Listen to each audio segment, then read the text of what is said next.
14 Radio, la emisora de la otra juventud.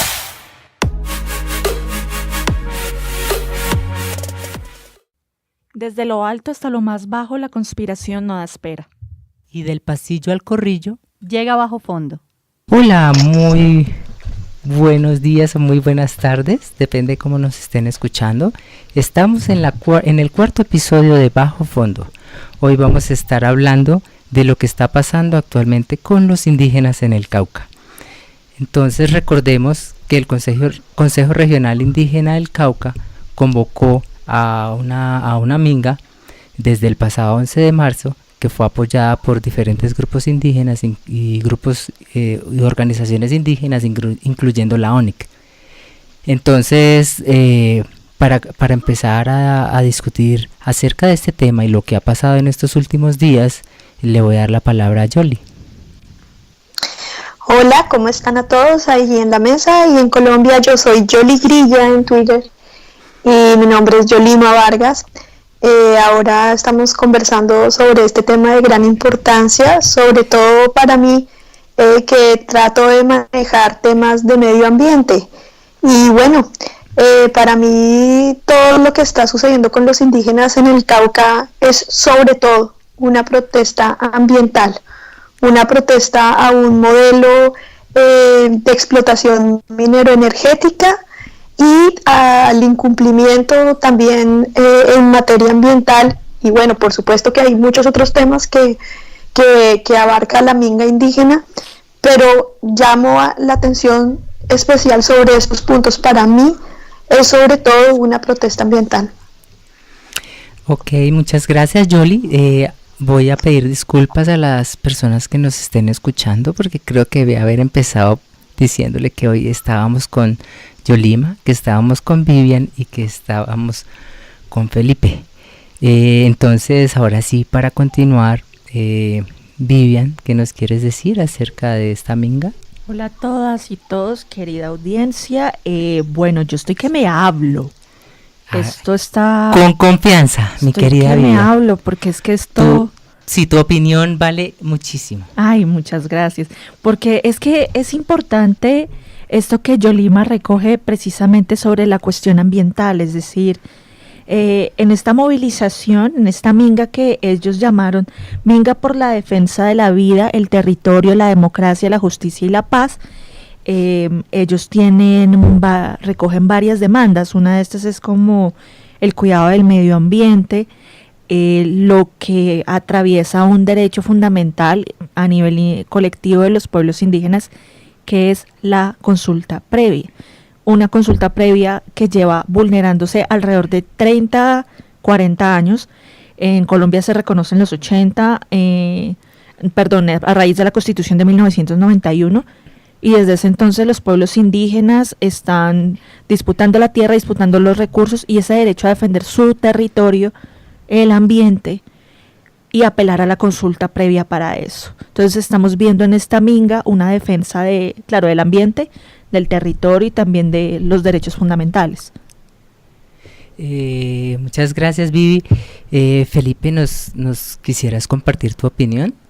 Esto sonó todo como consultorio. Estamos en un consultorio socioambiental. Yo pensé que un consultorio jurídico. No, casi. Eso ya es muy ochentero, pero bueno, aplica. Y transnacional. Sí. No, o sea, también esto tiene que ver lo que está pasando en el Cauca con el tema de, digamos, es ancestral esta disputa entre colonos indígenas, entre digamos, lacayos de la colonia española versus indígenas, y se traslada al contexto actual. Las comunidades indígenas del Cauca, al igual que los mapuches en Chile, son las dos únicas, digamos, grupos indígenas en Sudamérica que trabajan el tema de la autogestión y que como tal no han sido del todo colonizados. Eso quiere decir que mantienen sus tradiciones, mantienen su capacidad de hacer obras por cuenta propia, el consejo indígena, y por ejemplo está la experiencia del Tambo Cauca, en donde ellos mismos, un municipio mayoritariamente indígena, en algún momento autogestionaron su propio acueducto, sus propias obras públicas, y su propio modo, su propio modo de gestionar lo que es el municipio. Eso lo han trasladado a varios municipios del norte del Cauca y se mantiene hasta la actualidad. La invasión por parte de estos colonos y españoles de ascendencia, bueno, estas personas de ascendencia española, digamos que se ha agudizado a raíz de la llegada al poder del gobierno de Iván Duque o del Centro Democrático, y es terratenientes versus estos indígenas o versus los indígenas, en función de quitarles su poder de autodeterminación. Yo le voy a decir dos cosas a Felipe, y es, no estoy segura lo del gobierno de Iván Duque. Creo que si algo ha caracterizado todo este periodo de, creo que ya son 8 meses, ha sido que la falta de gobernanza. Yoli, ¿tú quisieras decir algo adicional? Bueno, pues sí, yo sí creo que se trata del gobierno del Centro Democrático, digamos, el regreso del uribismo al poder. Y lo que está diciendo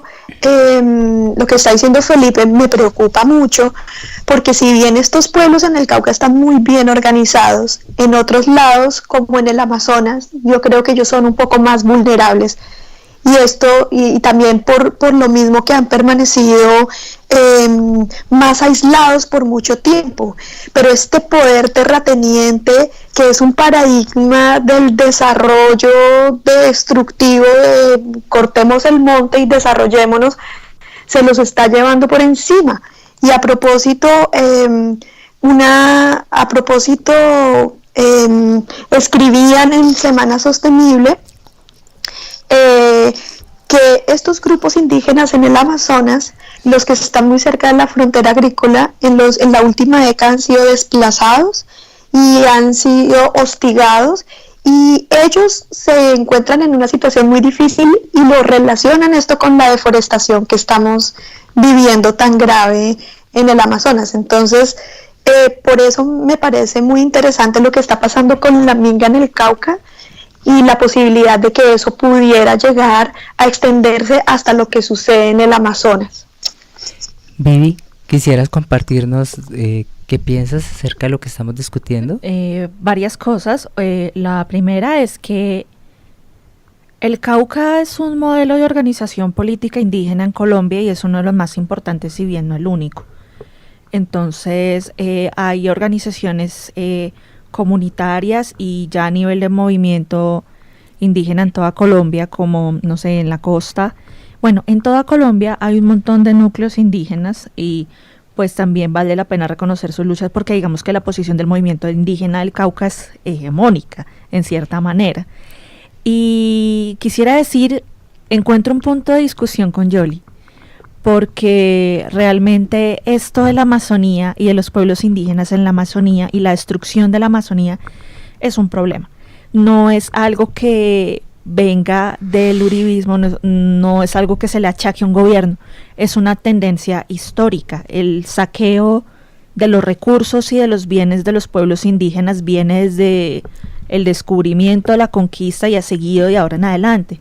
En el caso particular del Putumayo, la colonización fue llevada a cabo hasta finales de los 60, y en eso también cumplió un papel muy importante la Iglesia, como depositarios, como burocracia de enlace, por decirlo de este modo, cumpliendo funciones de extracción, de explotación de los indígenas y de sus recursos. Entonces, esto es una cosa que viene histórica y que se está saliendo de control en las últimas décadas, a raíz de, bueno, las luchas de los pueblos indígenas que han reivindicado, hay que cuidar el ambiente, pero también tenemos derecho a gestionar y a cuidar nuestro territorio, pero también las luchas ambientales contra el cambio climático, la destrucción de la Amazonía y todas estas cuestiones relacionadas.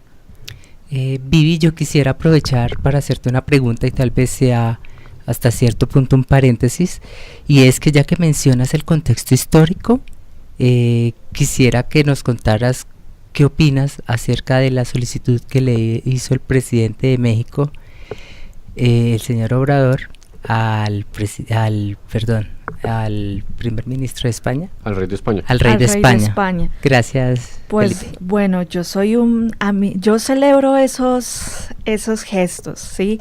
Pienso que la recuperación de la memoria es importante pero eso también nos zanja en unas discusiones importantes pero difíciles con los españoles sobre la cuestión de pedir perdón, la cuestión de si deben emitir reparaciones históricas, porque resulta que los pueblos indígenas y los pueblos afrodescendientes experimentan racismo, experimentan pobreza, desigualdad, machismo, es por esa avenida, es por el proyecto colonial desplegado por la corona española en nuestros territorios, en las Américas y en África. Entonces, a mí me parece muy oportuna, es un llamado de atención y te lo confieso, me agrada y hubiera querido una posición menos servil en Colombia, como en el caso de Duque, que incluso uno veía a Duque y era una cosa realmente bien corporal, la bajada de cabeza, saludes del presidente. En cambio, Andrés Manuel creo que siempre ha tenido una pose de dignificación de los pueblos, aunque tiene otras hipocresías también, como la construcción del Tren Maya, que va a atravesar toda la región maya de México, conectando hasta Centroamérica, y el resultado va a ser la servidumbre de mujeres indígenas en hoteles y en industrias hoteleras, la destrucción de los territorios, el despojo y la violencia que eso conlleva. Entonces, mi conclusión es bueno el gesto, el llamado a la memoria, pero eso tiene que ser consecuente con políticas internas que restituyan los derechos de los pueblos indígenas en México. Eso es. Vivi, muchas gracias. Quisiera Yoli mencionar algo adicional. Yoli. Ups, Perdimos a Yoli. perdimos a Yoli. Pena, es que tengo un pequeño problema con el micrófono, delay. pero ya. No, Tranquila, está bien, yo por favor, estoy de acuerdo con Vivi, totalmente. Pero tal vez a lo que nos referíamos con el uribismo es que el uribismo encarna todo eso y lo pretende llevar a la práctica y lo llevó a la práctica sus dos gobiernos pasados, y no es como que el santismo no lo haya hecho tan bien. Sí, el santismo también seguramente lo hizo, pero es que ahora no hay licencia para hacerlo. Digamos, todas estas personas en las regiones que representan ese colonialismo, que además tienen el poder, ¿no?, para poder desplazar a las personas, desplazar a los indígenas, a los campesinos, tomarse las tierras, robarse baldíos, inventarse trampas para robarse más baldíos, que se los van a legalizar. Todas esas personas están amparadas por el actual gobierno. Ellos fueron los que pusieron al gobierno donde está. Entonces, digamos, es como a eso a lo que yo hago referencia, con que en este momento en particular sí hay pues un choque más grande, y de hecho creo yo que es la razón de la minga, porque la minga además se adelantó. La minga estaba planeada para mayo y se adelanta porque los indígenas ya se ven en un límite, es decir, están diciendo, estoy leyendo a la UNIC que dice que les han matado, voy a dar las cifras mal, como más o menos 170 líderes indígenas, y de esos más o menos 60 han sido asesinados durante el gobierno del presidente Duque. Esto a partir de la firma del Tratado de Paz. Claro. Muchas gracias, Yoli. Como vieron, nuestro compañero está que se habla, entonces, le doy la palabra al ochentero Felipe Pineda, que se levanta los domingos a hablar de décimo grado. ¿O a ver décimo grado? Sí, décimo grado, claro, es una serie clásica, Glor. La veía allá en Popayán, la veía, pues. No me diga que con la paloma, ole. No, pues es que el tema de la paloma es una cosa el tema de la paloma no es una cuestión de forma, sino de fondo. O sea, la gente siempre pensó que los narcotraficantes fueron los primeros que acapararon tierras para después tenerlas como caja menor, y realmente el acaparamiento de tierras viene desde la rancia oligarquía caucana, que son los Valencia, los Chaux, que se dedicaron durante décadas desde el siglo XIX o desde antes a utilizar la tierra como forma de obtener poder. De hecho, el Cauca antes de volverse, antes era el Gran Cauca, que después el Valle del Cauca se volvió un departamento y el Cauca otro departamento, era uno de los departamentos más poderosos del país. Realmente era como Santa Fe, y luego la segunda ciudad prácticamente del país era Popayán. Y pues ahorita lo que se ve es una disputa entre una serie de familias que se alinderaron o se realinderaron en torno al Centro Democrático, los Valencia, los Chaux, dueños de vastas extensiones de tierra, contra, digamos, lo que uno podría denominar el indigenismo radical de la UNIC y de las organizaciones del norte del Cauca. Por tanto, la disputa que se está dando ahorita, lo que ha sucedido es que esa cuerda que de alguna manera se mantuvo durante un tiempo, durante el gobierno Santos, más o menos no tan tensa, se ha tensado al máximo, porque los dos extremos, el conservatismo caucano que no quiere ceder el poder ni la tierra, y el indigenismo radical, están llegando a unos puntos de confrontación que pues no se veían hace mucho tiempo, y ese es realmente el eje central de la disputa. Tengo una pregunta. Sí, por favor, Vivi. ¿Los mismos Valencia que querían dividir el Cauca en dos? Los mismos. Ah. Ella es sobrina de Álvaro Pío Valencia y de estos Valencia que siempre se robaron el Cauca durante décadas o durante siglos, no sé. Vean pues. Yoli. Sí, bueno, yo quería como sacarlos un poco de lo que hemos estado explicando también, como para analizar qué es lo que ha estado pasando.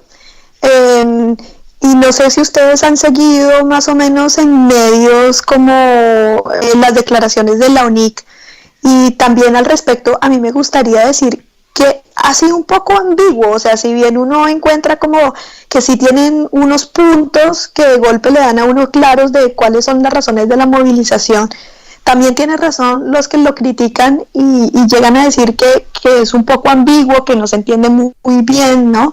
Incluso cuando ellos mismos hablan en medios no se entiende muy bien, no es tan fácil comprenderlo, tal vez también por lo que es algo histórico y tan largo y son miles de acuerdos incumplidos más los que se están pidiendo en este momento, pero me gustaría hacer sobre todo como llamar la atención sobre algo que escuché, un programa en Blue Radio en el que le están haciendo la entrevista a un indígena, y él en realidad no logra explicarse muy bien y justificar por qué es que ellos tienen tantas hectáreas de tierra, que sí en cálculos sería como una hectárea por indígena, pero pues luego lo aclaran y dicen pues que en realidad no todas esas son cultivables, ¿no? Y que de hecho ellos conservan mucho bosque, pero la respuesta de uno de los conductores del programa me pareció terrible, que es de Felipe Zuleta, y incluso el mismo Néstor Morales, ese desprecio con el que le hablan al señor, y el Felipe Zuleta luego diciendo, no, que les manden el ESMAD de una vez. O sea, es una barbaridad, ¿no? Solo en Colombia. Bueno, ahí yo creo que hay una necesidad urgente de descolonizar las maneras de hacer periodismo en Colombia y de cubrir este tipo de hechos noticiosos que tienen que ver con pueblos indígenas, porque es realmente una constante el racismo a la hora de cubrir los eventos. Por ejemplo, en Blue Radio es constante no solamente el racismo y la discriminación, sino el machismo, la falta de comprensión.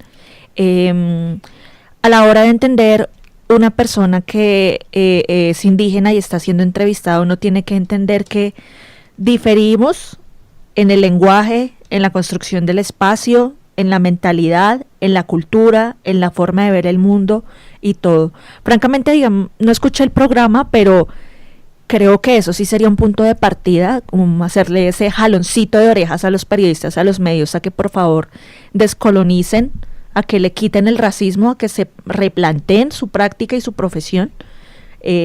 Además, porque al hacer eso no solamente somos injustos con las personas que nos ofrecen entrevistas en medios, sino que también violamos derechos humanos y le arrebatamos la dignidad a personas que por muchísimo tiempo y cuyos ancestros también lo han sufrido la discriminación, la violencia desde hace mucho. Hablando de ambigüedades, hay una que quisiera tocar y es la de y que es una de las demandas de ellos, que es la del Plan Nacional de Desarrollo. Leía yo en El Espectador hoy que les asignaron 10 billones, yo lo leí en el plan, y que de repente les quitaron el 70% de esos 10 billones sin explicación. El 70%, no sé en cuántos billones, pero quedará eso porque soy supremamente mala para las matemáticas. 7 billones. Va, ok. Entonces la cuestión es 7 para 4 años con todas las necesidades que hay que cubrir. Y hablando de ambigüedades, yo recuerdo los medios de comunicación mostraban la foto de los creo que eran los líderes de la ONIC, o no sé si eran de otra organización, diciendo, es que los indígenas participaron y el gobierno también, y ahora ellos dicen que no es verdad lo que el gobierno dice, que cuando el gobierno dice que se alcanzaron el consenso en el 80% de los diálogos y de los pactos y de las políticas que plantea el PND, es mentira. Entonces uno ahí no sabe qué hacer. ¿Qué posición están jugando los líderes indígenas acá? Los políticos indígenas. Eso, ¿qué diría Feliciano Valencia de estas cosas? O los dirigentes del maíz, que supuestamente ellos son los que participaron y salen las fotografías. Claro. Bueno, muchísimas gracias, chicas y chicos, es decir, Yoli, muchísimas gracias por haber participado en este episodio de Bajo Fondo, Vivi también, Felipe, y finalmente pues a todas y todos, cada uno de ustedes que nos escuchan, nos siguen y pues finalmente quiero una Colombia mejor. Finalmente les dejo como reflexión, es todas las personas que hacen parte del pueblo indígena también hacen parte de Colombia. Un abrazo fuerte, les habló Joana Gómez. Y viva la minga. Nunca cambien.